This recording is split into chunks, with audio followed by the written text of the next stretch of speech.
such an incredible honor to receive this award from the Rogers family and to be here with all of you and doing so much great work and all the other awardees. We're such a small foundation, but we're trying to do big things in the rare disease community. Now, the foundation itself has worked on trying to take the truth about science and to turn it into reality for rare disease patients and find that research that has been created through the support of Research America and turn it into actual treatments that patients can receive.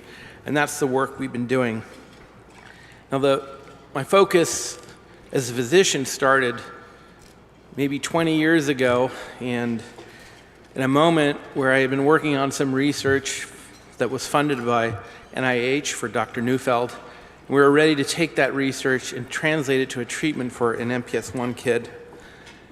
And it was actually just a couple weeks ago, 20 years ago, that Mark Dant, who's one of our board members, is out here today at table 22, and his son was affected with that disease, that together we sat in the room for the first time to press a button and start an infusion of a treatment for his son.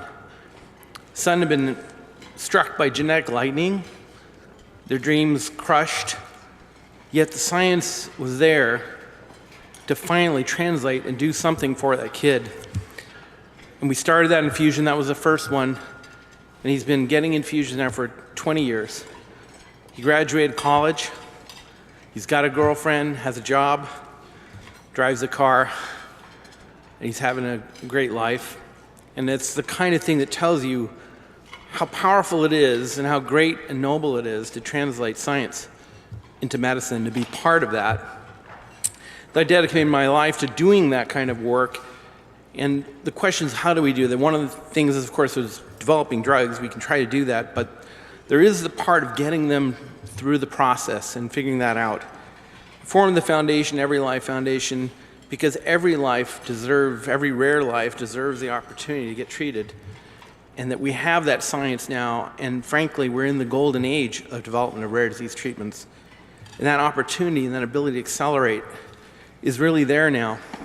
The foundation's goal then is to take science-based public policy through workshops and interactions with the agency and with Congress, and to organize thoughtful, sensible improvements to what we do to try to drive as many treatments through that can help the lives of rare disease patients.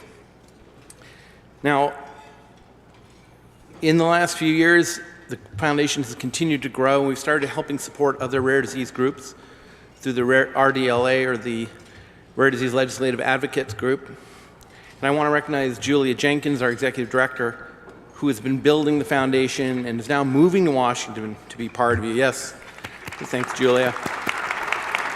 Many of you know Julia more than me because she's the dynamo that drives all of this. And just 2 weeks ago, she had organized 400 rare disease advocates from across the country that come here, learn about legislative process, learn about Congress, and we send them out on the Hill to invade and to tell the Congress what this is about, what are rare diseases, and what needs to be done. That includes supporting research and Research America's goals for increasing the research budget. It also includes anything else that helps translate what we know into successful treatments. Now, as part of that advocacy, we always run into other advocates, and we did help other legislation pass, but I want to introduce you now to our most powerful and effective lobbyist for 21st century cures. He ran the House and the Senate side. He met the president, vice president. He was there at the signing ceremony of 21st century cures. Even his back to school note was signed by President Obama and Vice President Biden at that time. The incomparable Max Schill.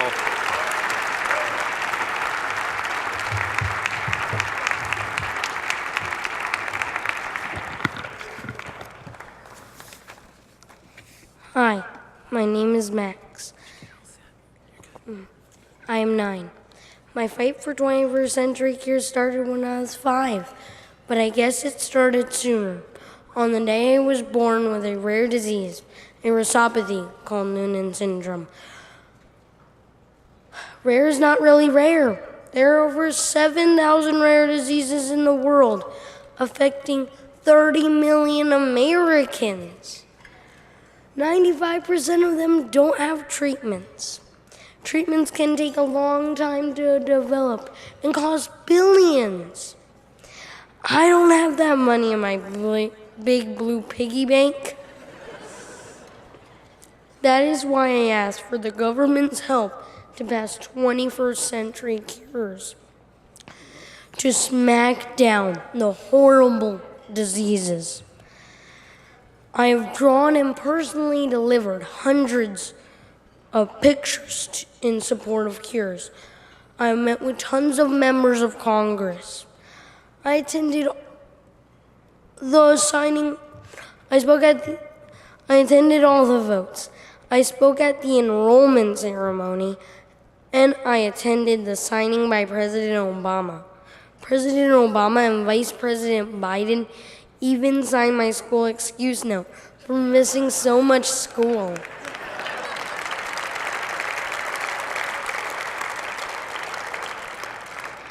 I'm so glad my dog didn't eat that.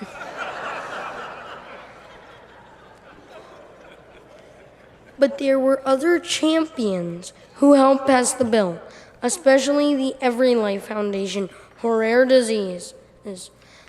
The mission for EveryLife is to advance the development of treatments for rare disease patients through public policy. They help give rare disease patients a voice on Capitol Hill, patients like me. And that is who we are here to celebrate tonight. Without EveryLife, I would have never learned about cures. I would have never taken the time to talk to Congress.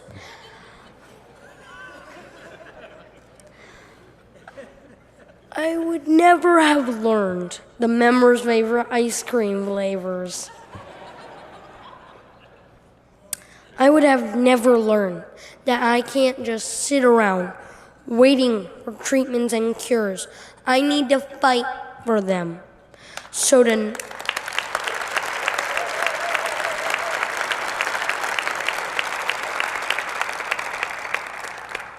tonight we celebrate an organization that helps patients have a voice in policy making through advocacy. An organization that, following in Honorable Paul G. Rogers' footsteps, offers more than hope. They offer action to the 30 million Americans with rare diseases. Cheers to EveryLife for giving me a voice, and to the entire rare disease community for helping make the world a better place. Thank you.